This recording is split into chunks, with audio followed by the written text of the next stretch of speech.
then they're like, okay, my plate's clear, now we focus on my next transaction. So what I realized when I was building the team is, okay, let's take that off your plate so you don't have to worry about that. You just get the person in the contract, they'll love on them. In fact, now that we created a compensation structure for that client care team where they get bonuses based on the end of the transaction reviews, they're totally loving on those people, and they do a better job than the agent can. Now the agent could still jump in every week and say, hey, just checking in with you, wanted to see how's my team doing for you? Anything that you need? No? Cool, right? And then move on and focus on generating new business. So the support is super important for that. The other side of it is listing support, like you saw in Gwen's model. She's got a listing coordinator, a team that's focusing on photography and on the ground stuff like signs, flyers, lot boxes, staging, the property. That is a place where you can talk the leads too. So as you build it out, that's what you want to make sure you have that kind of support. But Can I ask you something? absolutely. For that first support person, because this is right where I am, I need to hire somebody because I'm doing flipping that 80-20. What's the key? Should it be a tech person? Who is the right person there? I get the personality thing should not be somebody an aspiring agent, but what are the more important parts of the admin? Is it checklists? Is it the tech part? How do you see that? So you guys have a lot of background in these sorts of things. Yeah, I mean, Keller Williams honestly has some of the best training on hiring through career visioning and things where you already have a lot of those job descriptions and things played out. But for the most part, if you're at a broker, probably like Keller Williams, is you've got a transaction coordinator that's processing the file. You'll need someone who can do kind of a little bit of this client care, like I'm talking about. It's going to low on the client while you're out there busy. That can respond to emails very quickly and not 6 hours later when you finally got done touring properties. You need someone who can coordinate, communicate with, if you're taking listings, right? They're going to go out there and meet the painter and the stager and do all that on your behalf. The profile of that person, actually some of the best that we've had have been like retired, not retired, but like empty nesters, like moms they're not working, maybe they have the luxury that their spouse works, but their kids are out and now they want something to do, and maybe they've been involved in PTA, so they're kind of like a doer, get it done kind of person. So I think they're going to be pretty high S, but they're going to have some pretty high D, because they're going to be relatively sort of. So more so than a marketing person? Yeah. More so, okay. Let's see, finding the right agents to build the team. So I'll go into some of these other questions, but if you have questions on anything I've covered so far, happy to drill down into it more. But someone asked, who was it who asked, finding the right agents to build your team? That was, yeah. So do I hire new agents or agents with some experience? Here's the thing about new agents. Even with the KPA or the DISC profile and doing a great interview, I personally found that only about 1 in 4 to 1 in 5 that I think is going to do really great will do really great. By contrast, if I meet an agent who is maybe 1 to 2 years in the business and they've done 3 or 4 deals a year, I'll call that emerging talent. And they still have, what I'm looking for is number 1, this culture that I talked about, growth mindset. You know, what's the last nonfiction book you've read? Have you ever been to any classes or seminars? I want to know they want to grow and learn, because those growth-minded, learning-based people are going to be the ones that are hungry and willing to take your advice and do what you say, and really, as you pour into them as a mentor, really receive that well. So it's been, again, a new agent, the predictability of success is 1 in 4, 1 in 5. If I take that emerging talent agent that has a growth mindset, and I'll call it some trajectory of success, like they seem to be kind of moving this direction up in life, they're going to do really well. And the predictability of success is like 70 to 80%. So that would be it. Now, by contrast, here's the deal. One of the things that's the biggest challenges we're facing in this business right now, even my top producers, about 1/3 of them aren't willing to do the work right now. I talked to a guy yesterday, I was at the Inman conference, And he's in San Diego. Part of his business is door knocking. And I said, well, tell me what's the difference. He said, well, I used to knock on 77 doors, and I would generate a listing lead. He said, now I got to knock on 250 doors. He's doing it, every week, every day, so he really knows the numbers. But that's the difference in the market. That's that 7% loan where 70% of people have a loan of 4% or less that they're like, I don't know if we want to move right now. So how many of you got in business, I don't know, between 2015 and 2022? Handful of you. Yeah, most of you haven't ever had to sell real estate, respectfully. Right? If you got into those years where the market was raging, you just kind of like, all you had to do was really show up, talk to people, and transactions would happen. Open doors, people were like, great, I want to buy this house. But now we really have to develop and elevate our skills, and that's where we have to go from being an agent to being an expert. And that's what, you're not an expert because you say you're an expert because what comes out of your mouth when you meet with your clients. So on the coaching piece and culture, it's really about consistent training. What are you doing and where are you going to hone your craft every week? We do a role play session Monday, Wednesday, Friday for 30 minutes with the team to really just work on all of these dialogues. So next level without cold calling. I don't know if I answered that a little bit when I talked about the different lead generation strategies. Yeah? Okay, cool. Let's see. Starting a team, what's first, admin or agents?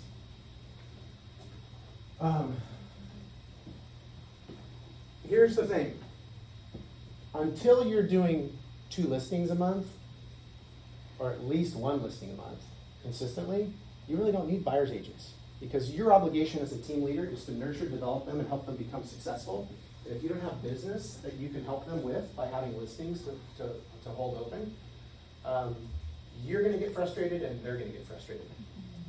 So in admin, once you get to about 1 transaction a month, if you're really planning on scaling up for growth, is where you want to be, and get that 80% off your plate so you're just focused on the client prospecting, lead generation, appointments, negotiation, and training. And you can start with a VA. Virtual assistants you can get anywhere from $1,400 to $2,000 a month. If you're going through an agency, you can probably get one for $500 a month if you hire direct.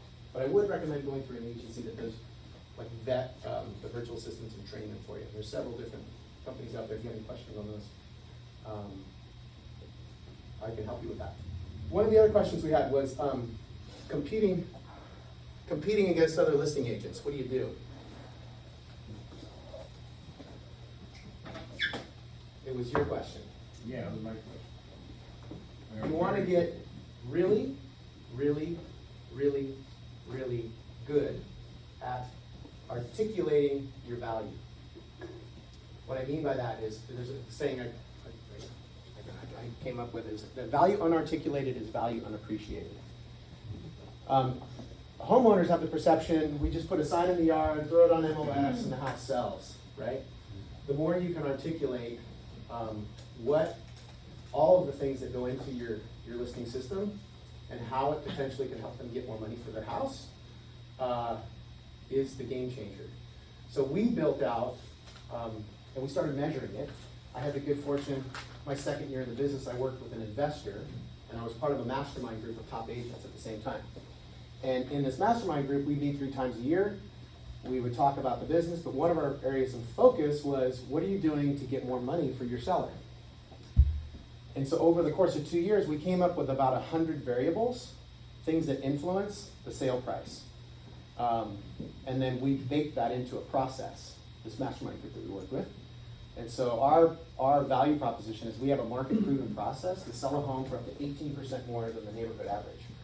And that might sound like a bold claim, and I was like, when we came up with it at the mastermind, I was like, okay, is that really true? And the investor I worked with allowed me kind of free reign to implement all this stuff. And the first house we sold was a flip in Los Gatos, and it sold for 18.7% more than all the comps on a price per square foot basis. So what I started doing was documenting, basically, what is the price per square foot that we get when we sell in the neighborhood within about a same 45-day window compared to the other homes in the neighborhood. And we beat the market consistently by 6 to 9%. So I tell my clients, I'm like, well, you don't get 18% every time, but we'll usually get 6 to 9% more. What does a seller really want? They want to sell a home in the shortest amount of time, the least amount of hassle for the highest price. And when you can articulate that well, it's game over, you know, because everyone else, the real estate industry is unfortunately a cesspool of sameness. It's like everybody's the same, there's no differentiation. And so when you are unique, especially if you're unique and good, then you stand out, you know, and it's being able to do that. We do have a course that we teach called Listing Mastery, and I think on our training blog, I'll share with you the URL, it's called Be a Real Expert. We have the Listing Mastery course on there. But if you take the time to master that, like getting a kick-ass listing presentation and knowing how to articulate it well, will make you, look, what's our average commission here? 5%, but what on a dollar amount? Average price, average sale price, $1.5 million, you know, 75 grand. 62. Nailing it, like taking the time and the focus to nail that, and like get really good at it, get super confident with it, will make you millions of dollars over the course of your career. So like once you master buyers, then develop your focus on listings and create and own a really kick-ass listing presentation. Where else would we? Competing on listings. Did that answer your question? Yeah, that's fine. Okay, we can take Fair it. enough. We could do that. Next level, lead without cold calling, finding the right agents, and then starting a team. Any other thoughts or questions? Yes. Yeah. Hi, my name is Raul. I'm with Keller Williams Palo Alto. Oh, cool. Well, So my question is, what common pitfalls do you observe among the new agents, and how can I proactively avoid them in my first year? You can name 3 if you like. yeah. Yeah, he said, what are the pitfalls for a new agent and how can I avoid them in my first year or 2 or 3? I would say the biggest pitfall is hallucinating that you're working. No, seriously. Like people will say, okay, I'm gonna put time on the block for lead generation. And they go to the office, they get there, and then they make like 2 calls, and they send a couple emails, and they make another call. Look, like if you're really focused on prospecting and lead follow-up, you pick up this device, okay, and you can make 25 dials in an hour. On average, about 5 people will pick up, and you're gonna have a conversation anywhere from 3 to 15 minutes, right? And so that's what productivity looks like. But unless you're actually tracking that, and you have specific outcomes of how many conversations that you want to have in a day, here's what I call a writer-downer. Write this down. Conversion only happens in conversation. Conversion only happens in conversation. Now, it doesn't actually have to be on the phone. It can start on text, right? But conversion only happens in conversation. Taking a sphere of influence to turn them into an opportunity, or taking a lead and turning it into a client. It only happens in conversation. It doesn't happen by sending an email. So that's, that would be one. I think probably the simplest one. Okay, 2 more? 2 more? Yeah. Yeah, I mean, it's own your calendar. Like, so it's create a perfect week. Well, actually here, let's see. Number 1 is start with a big why. That's what Gwen talked about. And my big why started for me kind of like, I pivoted, right? I told you I had the financial services business and I saw these rich people like making good money. I was like, oh, I need to be over there. And honestly, as I started building my real estate team, I got to here and I got stuck for like 4 years. And the reason I got stuck is because my business was about making money. And the interesting thing was, one of my friends, and who was in this mastermind group, he invited us out for a weekend to this workshop he's created. He became there's a great book called The E-Myth. If you haven't read it, it's The Entrepreneur's Myth. And we did this workshop, and it was all about being a business owner. And the first 2 hours of it was about your why. And I was kind of like, okay, well, and he's like, no, we're gonna do this. Here's the deal. And you wanna know what your why is? Here's an exercise for you. You take this one home as homework. He goes, okay, here's what we're gonna do. We're gonna write your eulogy. So imagine for a moment, you die. Okay, you get hit by a bus. And if you believe in the afterlife or not, let's just assume for the moment that you do, your spirit, whatever, is kind of floating around the back of the church, synagogue, temple, okay? Who's there and what are they saying about you? It's a real clarifying exercise. It's a real clarifying exercise. I did it. It's like, okay, we all kind of went off in the corners of this hotel conference area. And then little tears came down my face. I really got into it. And then I recognized, wow, what is it for me? And I saw like you'll start circling words because like, you know, your wife says this about you and your friend says that about you. And you're like, okay, I can see the threads here. For me, it's live, love, learn, grow, help other people do the same and bring more love and joy into the world. Live, love, learn, grow, help other people do the same and bring more love and joy into the world. When I got clear on that, he's like, well, and then he said, well, what do you really want to do? He said, what's your end game after real estate? I said, well, I really put money into rental properties and then go back to doing what I did before I got into real estate. It's like not work for Tony Robbins, but just do life and business coaching. He's like, why aren't you doing it now? And I said, well, at the time, I didn't really have agents that were part of that first C, culture. They weren't really growth-minded people. And as fate or luck or life would have it, I'm flying home from that weekend, and I get a voicemail. It was one guy saying, hey, Brad, I think I'm leaving the team. And it was a guy who wasn't the right fit. And then I walk in Monday morning in my office, like one of these here, at the Keller Williams office. Brett, need to talk. And this guy was kind of on the fence as far as right fit or not. And he says, hey, Stephen and I'm going to partner up with Stephen and we're going to go start our own team. But I realized it was like God knocked down my sandcastle. It's like, okay, let me give you a fresh start. And I just was clear. I'm like, okay, I want to help people do that. Within a week, I got a phone call from an agent I met at Keller Williams the year that I started. And he's like, hey, you know, I'm doing okay in the business, but I want to go to the next level. And he's like, just went through a divorce. I want to be a better dad. I want to grow my business. And I'm watching you, and you just keep going up every year. And I like what you do. Will you coach me? Sure. And then a week later, my best friend, who I got into real estate, or who I encouraged to get into real estate in Seattle, calls me and says, oh, you know, I'm up here at this Keller Williams office. I haven't really got much traction yet. My wife, her dad, who lives in San Jose, has stage 4 cancer. So we're thinking we're going to move down for 6 months, or as long as he's still here, to take care of him. And I want to know if I could just shadow you or work with you on your team. This might have been my best friend. I'm like, of course. And yeah, 40 transactions, and 9 months later, it was awesome. And so I just started attracting that. It was really, really cool. So my personal passion now is helping agents hit their first million in GCI.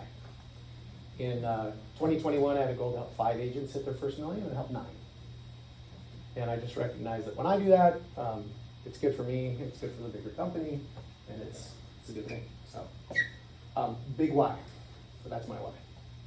I have a question regarding you mentioned the high quality online leads. You mentioned the 3 ladies, I didn't catch them. Yeah. Zillow was a great one. So we're a Zillow Flex partner. Zillow does have market-based pricing. If you want to go into that space, talk to me. I'll give you some advice on it. There's a lot of different nuances. You got OpCity. I think it's available through probably your office here. OpCity, OPCITY. Ojo or Ojo Plus. Homelight. Trying to think of some of the others. If you go on, yeah, there's Fast Expert. There's a lot of the different lead companies out there. When you participate with them, you just want to be super diligent in your follow-up and documenting your notes, because they score you, like on how fast you respond and how, are you putting notes into the system? And then obviously, are you moving them to the next stage of meeting with them, showing them properties and closing? Because it's all based on metrics. They're going to give the leads to the people who can close the most. So we can usually follow up calls. We have not had a very good luck. Just like the leads come in, we call right away. It's very cold. And follow up calls is a really good system, sending them automatic text message, emails. But we do follow up. It's very discouraging for us to call them knowing nothing good is going to come out of it. So are these different? So you're asking, are they good leads? And so here's the thing, there's no such thing as a bad lead. It's all about timing.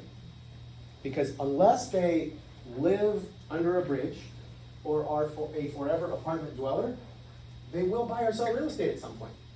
And so our job is just to stay in front of them and nurture them, at least to get some engagement until they're ready. And so, like I was mentioning, my guess is what's coming into your follow-up boss is probably Facebook or pay-per-click leads. So they're way, way up the funnel, and it's really like 0.5% of those leads that are ready to do something now. The high quality online, those are further down the funnel, we'll call. They're closer to the transaction, so the percentage of them that are ready to talk to somebody is much higher. So it's not as, Thank you. sure. Other thoughts, questions? Yeah. Questions. My name is Lon. I'm from Keller Williams Cupertino office. So it's a similar question to what we have discussed before. So in this kind of competitive market, so when you're trying to gain your business and you're competing against the seasoned agents in the district, in the cities, and if you're kind of newer to the business, how are you going to win against them? So that's where partnering up with a senior agent or being on a team and leveraging the power of their reputation can help you. You know, so that's what we've done at my team and company at Real Estate Experts. Now we got over 1,000 five-star Zillow reviews, right? So we've sold the home that Elon Musk used to believe in. We represented the buyer on that sale. And so if you don't quite have the reputation yet, it's get in the shadow or the halo of somebody who does until you build your own book. And that's what I've worked to do and help other agents do. So in other words, you would always recommend the newcomers to just join someone else. Yeah, you can go what I'll call the fast route or the slow route. And so, like, for example, I easily could have been a solo agent my first year in the business, but I took a page from Tony Robbins' book. He says, if you want to collapse timeframes and accelerate your path to success, find a mentor or role model, you know? And so for me, you know, it got me into a lot more productivity. You know, the average agent on our team does 18 to 24 transactions, where the average new agent in the business might do 2 to 4 per year. So they'll get 5 years experience in 1 year. So this is really, especially where we are going with the industry and the market now. You know, we're in a market that demands expertise. It's hard. You got to be able to communicate to sellers and know what those things are. They're going to move them, buyers and sellers, beyond their fear and resistance. And so it's about just being in that. You got to know you want this, and you want to be the best in the world at it. And if you do, that will keep your attitude towards the growth and learning. Yeah, but the big why will drive it. The big why will drive it. Yes? When looking at plans, the T is tricky. I heard that your team does scripts and role play 3 times a week. What are your other staples in your training calendar for your team? On the onboarding process, they come through and they learn the buyer presentation, how to win with buyers. They learn the listing presentation, and eventually they do listing mastery. But the training we typically do every Wednesday at the back end of our sales meeting. And it's relevant for whatever is happening in the market now. You know, one of the best things that we started doing, and this is something that's probably applicable and great for everyone, is, remember I told you the guy who was door knocking said he used to knock on 77 doors and get 1 listing lead? Now it's 250. Why is that? What's that? Well, no, why has that number changed from 77 to interest rates are high, right? There's all this resistance. Yeah. So if you're gonna reach out to your sphere of influence in a market like this, how many times do you ask them, you wanna buy, you wanna sell? They're like, no, the rates are too high, right? But the question is, how can we add value? Coming back to that first principle. So what we are doing, and we're changing what our identity is for ourselves at our company. We want to say, we don't just help you buy or sell. Like, yeah, we'll help you buy or sell. But as experts, we want to help you manage and grow your wealth in real estate. So that's our philosophy. Okay, there's 3 principles here. Philosophy, a methodology, and a technology. That's the philosophy, is how can I add value? The methodology is I want to do this thing called an annual equity review.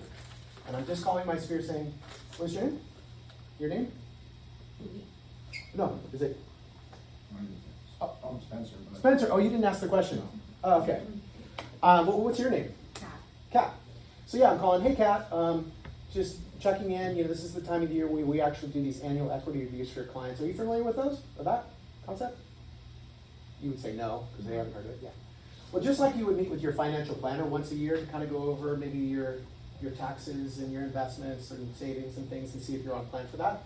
We just want to meet with our clients and give you an update on what your equity is, but more importantly, what you can do with it. You know, in the event that you ever thought about or contemplated investing, buying a second home, or maybe even remodeling. Kat, have you guys ever thought about doing any renovations or addition on your home? Yes, I need my Yeah, vision. 80%, by the way, of homeowners are contemplating some kind of thing.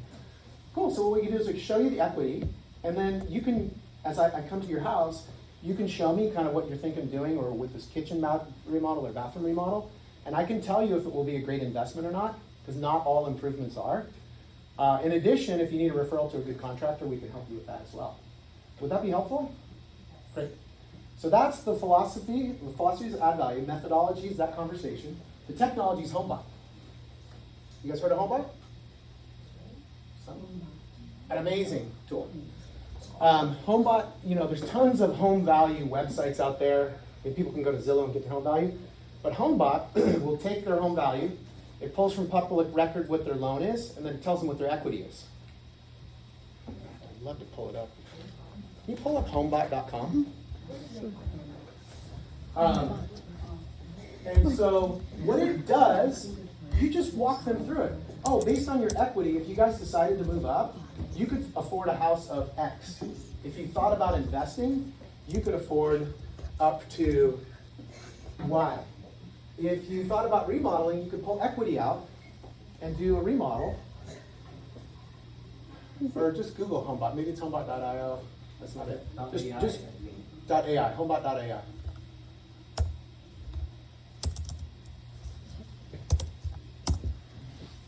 There it is. Play that little video clip.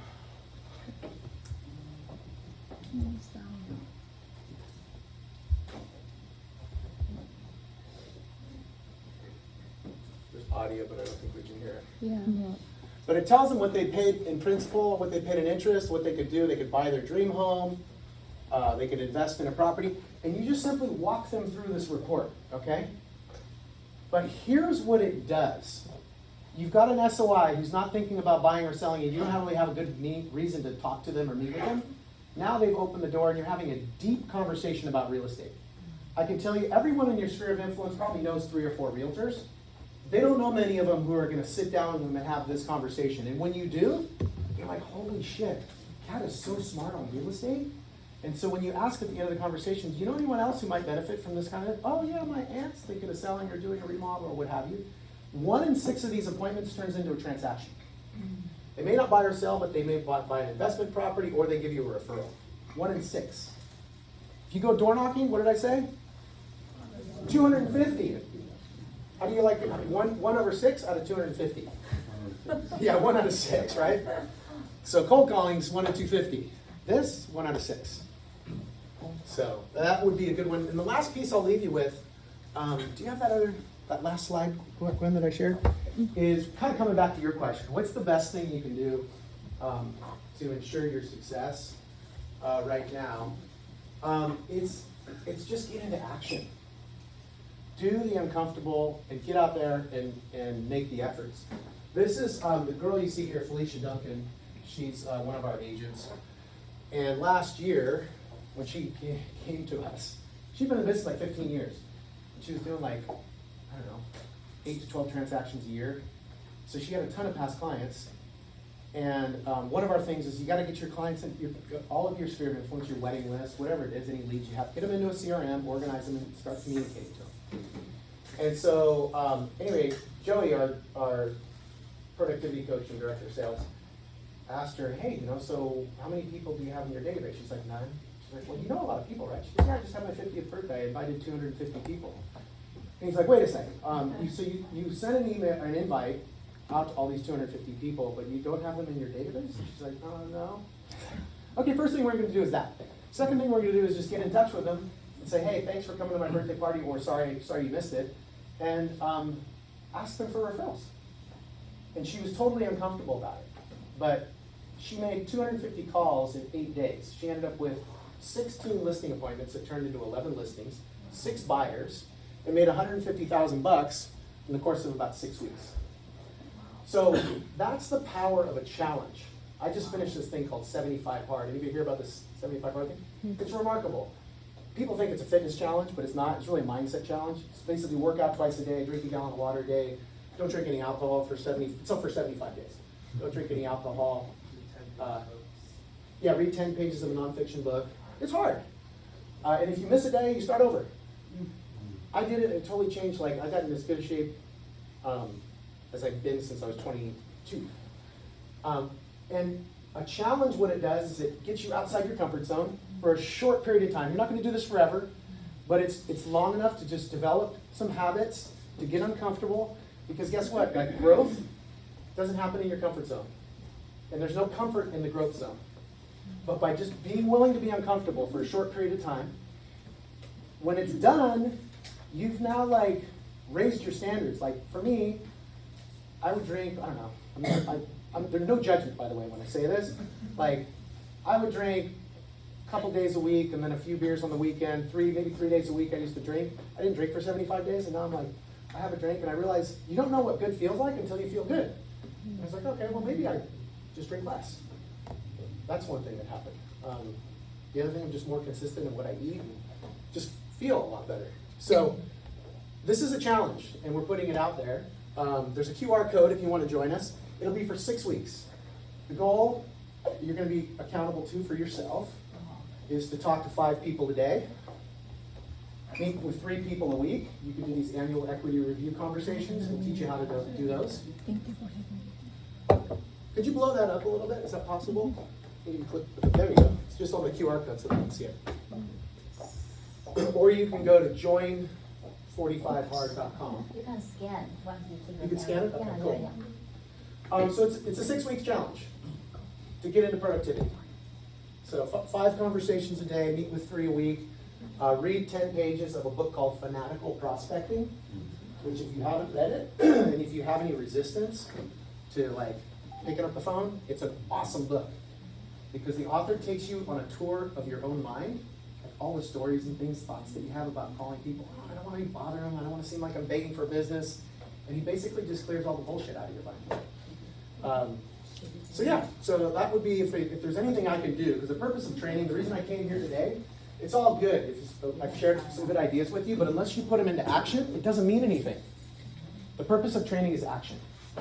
And that would be... This says you need permission. Go to... What happens when you go to Join 45 Hard? Where's my phone? Look at the outside pouch in my backpack. Was it? Oh.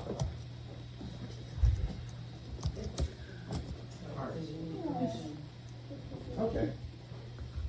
Hey Joey, can you go on the Google form and give access to it? People are scanning and it says they need permission. Okay. Well, the other thing we can do is, I can give out my phone number and you can send me a text and say, I'd like to participate, or just say I'm in, and then I'll text you back. My phone number is, you can put it on your phone, 408-807-4541. And just say I'm in, and text me your email address, because we'll email you back the. So we're gonna meet once a week for 30 minutes. And we're gonna this is kicking off on this coming Monday at 8:30. So if you join us, we'll share the challenge with you. There's a tracker that you'll use. We'll share with you a script to reach out to your sphere of influence, and you'll also learn about HomeBot. Awesome. Any other thoughts or questions for me or Gwen? Oh, I know. Have you expanded your team outside of California? Not outside of California. We're currently in Lake Tahoe, Sacramento, and Orange County. But most of our agents are in South Bay. I have a question. So you were big time agents as well. You still are. How do you, in terms of preference, business profitability as well, in terms of running a brokerage or team versus Great question. agent? unless unless your why is my why, like how many people can I help? Keep a team. Team's the more profitable business unit. So I have a team, and then I have the brokerage. My team last year did 234 million, and with like 6 agents, and then the other 45 agents netted about the same. Because brokerage margins are just, the splits are higher, so it's not, it's again, like the reason I do it is impact. My goal is I want to help as many agents as possible make that first million in GCI, because it fuels my soul more than it fuels my pocketbook, but it still fills my pocketbook. Yeah. Hi, I'm Steven from Cleveland office. You said you were stuck in stage 3 and 4 for 3 and 4 years. Yes. What made that change? That was the pivotal point. What was, I didn't have a reason bigger than money. I didn't have a reason bigger than money. And that's one of the things that I coached agents. Once they get to like 250, 350, 450,000 a year in income, a lot of them will hit a ceiling, and they consciously want to make more, but then they don't. And that's because you have to find a why bigger than money. You have to find a purpose bigger than money. I've seen it time and time and time again, because when you get in an environment where you got lots of leads coming at you, you got lots of support, you're doing 30, 40 transactions, the money comes really quick, and unless your level of success will never exceed your self-image. So that's why the growth part is also so important. Like being growth-minded, you just constantly got to be growing, because as you expand, your business grows to the extent that you do. So there's this like twin things. You're working on the nuts and bolts of your business and leads and calling and clients, and then there's this internal work you do to kind of expand your mind at the same time. And second question, can you be a successful buyer's agent without, ever getting or ever creating like a listing? Absolutely. And there are people who are career buyer's agents. The one thing that it's a lifestyle thing is that you will never really have as much control over your time, right? Like Gwen said, as a listing agent, if you got leverage, you got a field specialist who's putting on signs, flyers, and lock boxes, you really go to the appointment, then you're fielding offers if you've got some of your agents holding open houses, or you offer agents to hold your house or something. You really only need to do the negotiating, right, to get it into contract, and then your team carries it across the finish line. So like in our model, the average person working with a buyer spends 27 to 40 hours of work to get that buyer from initial consultation into contract. Once they get into contract, the client care takes over. So it's about 27 to 40 hours of work. The average listing is about 8 hours of work. So there's a saying in the business also, you have to list to last, right? Because buyers, if you're doing an awesome job, you can ask for referrals, they generate referrals, but typically every listing will bring at least one additional transaction because the leads from the open houses, right?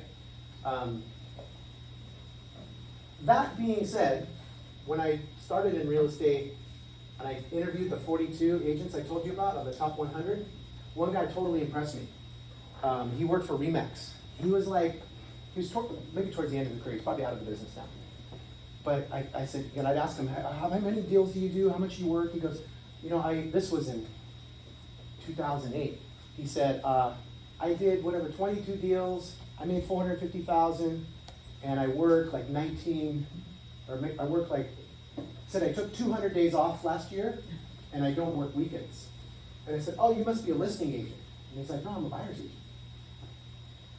You took 200 days off and you don't work weekends and you work with buyers? How did you do that? He said, it's all in how you set it up. I said, okay, well, tell me more. He says, well, Brett, when I meet with my buyers, I tell them, I do the whole buyer presentation, we finish it at the end, and say, okay, now we're gonna talk about when you wanna go look at properties. Because we can look at properties at any given time. But let me ask you a question. Real estate is supply and demand driven. Does that make sense? Mm-hmm. And when do you think on a 7-day period most people are out looking at properties? On the weekends. So therefore, when would the demand be the highest for properties? The weekends. I tell you what, if you're willing to be strategic with me, I could potentially save you 1 to 3% on the purchase price of your home. Okay? Because if we go out, so when people hold their house open, they hold it open, and if they don't get any offers on the weekend, Comes Monday, they check in with the realtor, and the sellers feel a little deflated. So if we go out and look at properties, say like on a Tuesday and a Wednesday, and then we write offers midweek, or even before the next round of open houses, I potentially can save you 1 to 3% on your sales price. Now, that's gonna mean you and your wife need to schedule 2 hours a week to take off to tour with me. But would that work for you? And they go, okay, yeah, sure. He's like, so now I got a more committed buyer, as opposed to a buyer on the weekend with the kids, and they're looking at the flowers and doing all this, taking their time. Like, we got the husband and the wife, they're there. The husband's like, I gotta get back to work, let's pick this house and go. So that was how we did it. Gave him control of his time. Yeah. Great And idea. also, yeah, and also I want to add a point that you could always have a showing assistant that, That's true, you can add leverage in the buyer model. There's a guy out of San Diego who did 93 buyer deals last year, and he only saw like 10 of the houses. Yeah. There's always, yeah. So another question of mine, so like the negotiation is always one big component of all. So is there any like tips on negotiating, like the price up and down, depending on which side you're on? I would say there's a course that you can offer, and it also is a great thing to add, because we require it at our team and company. It's the CNE, Certified Negotiation Expert. It's a couple $100, it's like 2 days, but it's based on the principles they take from the negotiation, the Institute of Negotiation at Harvard Law. It's a collaborative, not competitive negotiation style, but it's fully adapted for real estate, and there's 2 levels to it. It's really, really good. I would recommend it highly. And the other thing is when you tell your clients, because you're talking about, you asked me earlier, Yeah. I'm kind of new, like how do I level up so people want to choose me over other agents? You tell them, look, I'm a certified negotiation expert. That means something in the client's mind. Our board of realtors, Sierra offers like all these designations, CRE, GRS, FBS, alphabet soup to a customer. But you tell them, I'm a certified negotiation expert, they go, oh, okay.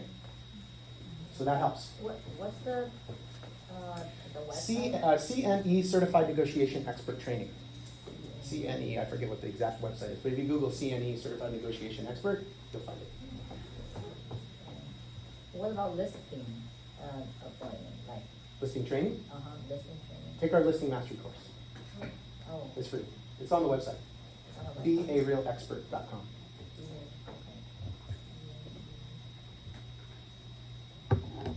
are these classes from, your organization, like, from real estate expert? It's open to everyone. Like that blog I put, Be a Real Expert, I put all this training content out there to the real estate community, like regardless of what brokerage you're from. Yeah. Any other thoughts or questions? You guys are awesome. Gwen, anything you want to say or share in closing, or? I'm just like really grateful because I came here for him. So, yeah, thank you so much, everyone, for coming over. And if any questions, we can always communicate on the side as well. Hopefully, we get to learn about and learn from each other, not just one way. So, Yeah. Awesome, dude. And if you guys register for that 75 hard, just send me a text message. I'll send you back a copy of this too. This is that roadmap to go from 0 to 150 transactions. 408-807-4541. Yeah, that's the one. All right, thank you. Yeah, less than 5% of realtors have that designation, by the way, so it's another point of differentiation. Okay. Oh, actually, one more question. Yeah. When you guys do the cold calling, do you hire someone to do the cold calling or you do by yourself? I don't do any cold calling. Most of our agents don't do the cold calling. No. Some agents who do door knocking, you know. I take that back. I have a couple agents who do what they call circle prospecting. He has a farm and he calls in the farm a couple hours a day. But it's always the top producers who are doing well with it, they're usually doing it themselves or they have a team member that's doing it. Because the team member, as opposed to hiring, say, a virtual assistant or something like that. Yeah, the virtual assistant calling, we've done it. It's not as effective as you or someone on the team calling. Because they know the local market. They can speak to that person a little better than somebody who's in the Philippines or wherever else. and also in terms of cold call, if you're talking about calling expired, canceled, hotel by owner, I feel like it's not really cold call. Yeah, you should do it yourself. Yeah, nobody can take that part from you. When is the best time to call the client, like evening or like daytime, because lots of people, they don't even pick up the phone call. Yeah, I would say, remember, only 1 in 5 will pick up, but the studies that have been done by InsideSales.com are 8 to 10 and 4 to 6. And that's also been validated by the people on our team who call a lot, like our inside sales group, that when they've been in those roles, it's like 8 to 10 a.m. and 4 to 6 p.m. Also 12 to 1 when people are on lunch. 8 to 10 a.m. and 4 to 6 p.m. and then maybe lunchtime. Do you have any other thoughts, Gwen? 'Cause Yeah, for sure. Same as door knock, I always try 4 to 6. But I think the best time is when you feel energetic.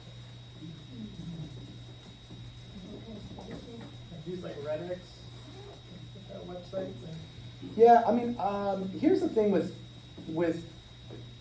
one of the things about expired specifically as it relates to this market. So a lot of the training that you get about calling expireds, it comes from Keller Williams Corporate, other coaching organizations that operate nationwide, and the number of expired listings in other markets on a percentage basis is way, way higher than ours. So it's not a very opportunity dense pool in our market here because just the number of listings. If you maybe you go back and you use a tool like RedX to go back like 2 or 3 years, call the older expireds, because if you're calling the new ones, like we have whatever 8,000 licensed agents, and you got to know a couple hundred of them are doing it, and it's like, I don't know about you, but I mean I don't know, but I don't like to get my teeth kicked in, you know. It's you can do it, it's a grind, but it's not like it is in other markets. Yeah, and in our market, just like Brad said, so few. Instead of using RedX, it's better that you do enough research about what's going on and then call them. Awesome. Well, you guys were fantastic. Thank you for the opportunity to share. I hope Gwen and I shared some decent nuggets that you can take away. Most importantly, apply in your business and take action. Put it into practice. Thank you. You're welcome.